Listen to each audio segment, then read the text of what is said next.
Il n'y a pas que l'Impreza chez Subaru, la gamme compte plusieurs autres modèles dont ce coupé nommé BRZ, clone de la Toyota GT86, Subaru et Toyota ayant des liens capitalistiques.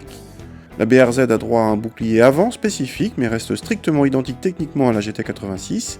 Il s'agit d'une propulsion et non pas d'une 4 roues motrices comme souvent chez Subaru, mue par un 4 cylindres à plat de 2 litres et 200 chevaux. L'architecture moteur est typique de Subaru. La marque positionne son BRZ comme un engin dédié au plaisir de conduite mais qui reste accessible. A l'intérieur, Subaru a soigné un élément essentiel au plaisir de conduite, la position du conducteur. On est assis bas, les jambes presque allongées, avec un volant vertical, les réglages du siège sont suffisants et le levier tombe sous la main. Pas de doute, on n'est pas dans un monospace.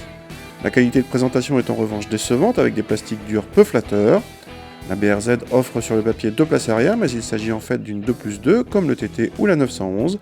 Ces places sont plutôt à considérer comme une extension du coffre, ce dernier étant limité à 245 décimètres cubes. Contact et première déception, le moteur a une sonorité quelconque, celle d'un 4 cylindres comme un autre. Deuxième déception, avec un couple maximal perché à plus de 6000 tours, ce 4 cylindres manque cruellement de vigueur à bas régime, surtout pour une sportive. À l'approche des tours en revanche, le moteur s'anime, devient plus vif, mais on est loin du grand frisson quand même.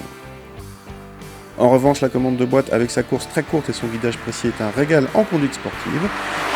De même, le train avant communique bien avec le conducteur via une direction bien calibrée. Côté châssis, cette BRZ est réglée ferme, beaucoup plus ferme que la GT86, ce qui la rend presque inconfortable et beaucoup moins envisageable au quotidien. En contrepartie, la BRZ ne prend quasiment aucun roulis et se montre à la fois dynamique, facile et très équilibrée. La promesse du plaisir de conduite est tenue, mais au prix d'un confort sacrifié. La GT86 en offre autant en plaisir de conduite tout en préservant vos vertèbres.